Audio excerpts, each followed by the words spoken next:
گیا ہے اسے کیا کہا جاتا ہے؟ بولو، دین کہا جاتا ہے۔ اور مذہب کہتے ہیں ہمارے اور آپ کے یا چند سورماؤں کے یا چند علماء کے یا چند لیڈروں کے، چاہے سیاسی ہوں، چاہے وہ دینی ہوں، چاہے وہ مذہبی کوئی بھی ہوں، دنیاوی ہوں، ان کے فکر، ان کے سوچ کے مجموعے کو، ان کے سوچ کے ایک انداز کو مذہب کہا جاتا ہے۔ یہ مذہب سچا بھی ہوتا ہے، جھوٹا بھی ہوتا ہے، صحیح بھی ہوتا ہے، غلط بھی ہوتا ہے، کیونکہ یہ انسانوں کے سوچ کا نتیجہ ہے۔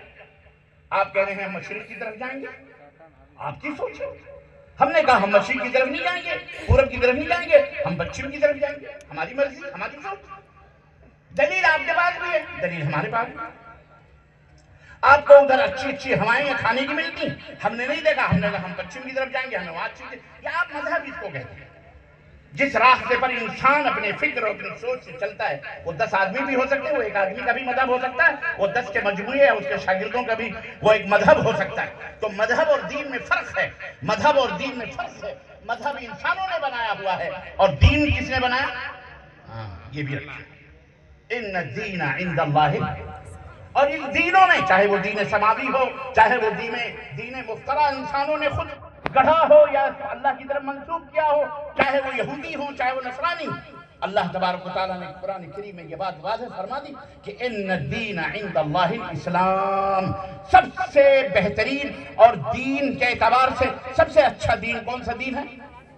دین اسلام، جو اللہ تبارک و تعالیٰ نے آسمان سے، اس میں یہودیت بھی تھی، یہودی بھی خارج ہو گئے، کیوں؟ اس لیے کہ انہوں نے خرد کیا، اتخذوا احبارهم ورهبانهم اربابا من دون اللہ، پیر، فقیر، ملے، مولانا کے فتوے اور ان کے اپنے بنائے ہوئے مذاہب، ان کے وہ پیروکار بن گئے، اللہ کے قرآن کو چھوڑا، نبی کے فرمان کو چھوڑا، اللہ نے انہیں ذلیل کر دیا، رسوا کر دیا۔ قرآن کے اندر لعنت ہوئی، لعن الذین کفروا من بنی اسرائیل علی لسان، پوری تفصیلات اس کے اندر موجود ہیں کہ جس قوم نے بھی نبیوں کی تعلیمات کو ٹھکرایا، نبیوں کے دامن کو چھوڑا، وہ ذلیل و رسوا ہوئے، انہیں اللہ نے مٹا دیا اور اپنے لوگوں سے، اپنے بندوں سے جوتے کھلوائے، پٹوائے، انہیں غلام بنایا، ان کو ذلیل و رسوا کیا، کیونکہ وہ خرد کرنے والی قوم بن گئے تھے۔ انہیں اللہ رب العزت ذلیل فرما دیا، کسی کو سور بنایا، کسی کو بندر بنایا۔ اب یہ عذاب تو امت محمدیہ پہ نہیں آ سکتا، لیکن اس کے علاوہ دوسری شکلیں عذاب الہی کی ہمارے درمیان موجود ہیں۔ اللہ ہمیں اپنے عذاب سے محفوظ رکھے۔ عزیزان گرامی قدر، اسلام نمبر 1 اللہ کا دین ہے، پسندیدہ دین ہے، اور دین اسلام پرانا دین ہے۔ سارے دین، کوئی کہتا ہے ہم 3000 برس کے، کوئی کہتا ہے 4000 برس کے، کوئی کہتا ہے ہم 500 برس کے، 5000 برس کے۔ ارے تم 5 نہیں 50,000 برس، پھر بھی تم اسلام کا مقابلہ کر سکتے؟ بولو۔ اما ضعیف روایت ہی صحیح 1,24,000 انبیاء ہیں، آئے ہے کہ نہیں؟ انہوں نے اسلام کو پھیلایا۔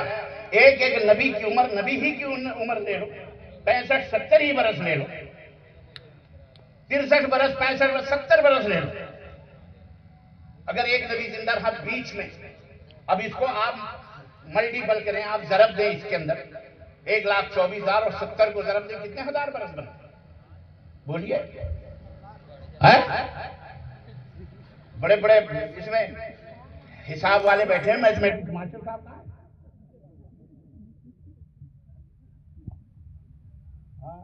ماسٹر صاحب جی کتنے برس بنے بتائیں ماسٹر صاحب؟ ہے جناب عالی 3,000 4,000 5,000 نہیں 90,000 برس بنے۔ کتنے؟ 90,000 برس بنے۔ اگر ہم، حالانکہ آنکڑے اسلام کا اس سے کوئی تعلق نہیں، اسلام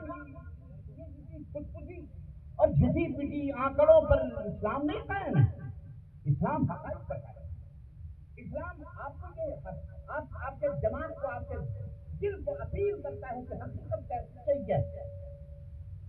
ایک اللہ کافی ہے کہ 10 اللہ کافی، 10 اللہ ہو ہی نہیں سکتے۔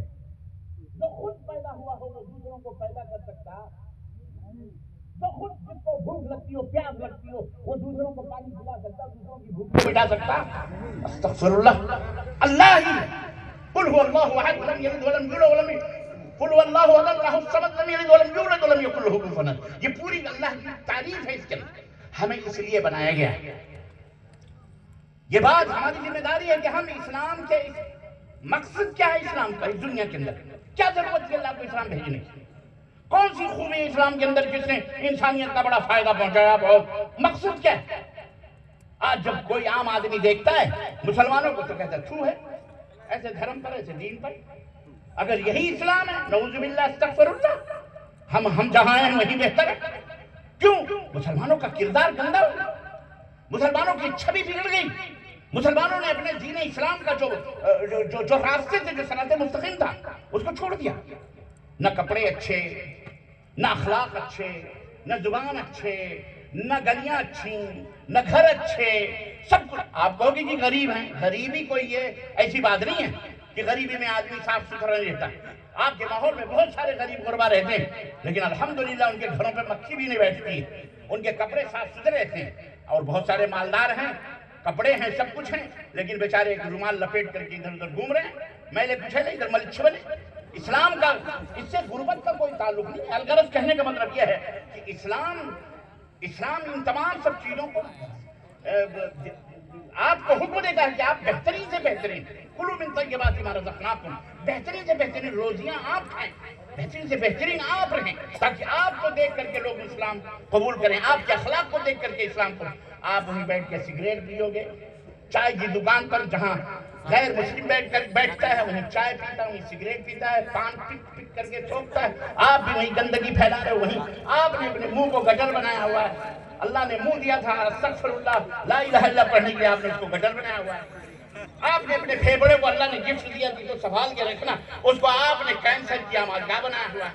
آپ خود مر رہے ہو, لیکن آپ کے اندر اتنی رواداری نہیں ہے کہ آپ اپنے بیوی بچوں کی حفاظت کریں. سگریٹ منہ میں لیتے ہوئے عورت کے بیڈ روم میں جاتے ہیں, میرے بسترے میں جاتے ہیں, شرم نہیں آتی آپ کو؟ آپ کا ننھا منھا بچہ سانس لے رہا ہے, کہتے ہیں پینے والے کو اتنا نقصان سگریٹ نہیں پہنچاتا جتنا نقصان دھواں سونگھنے والے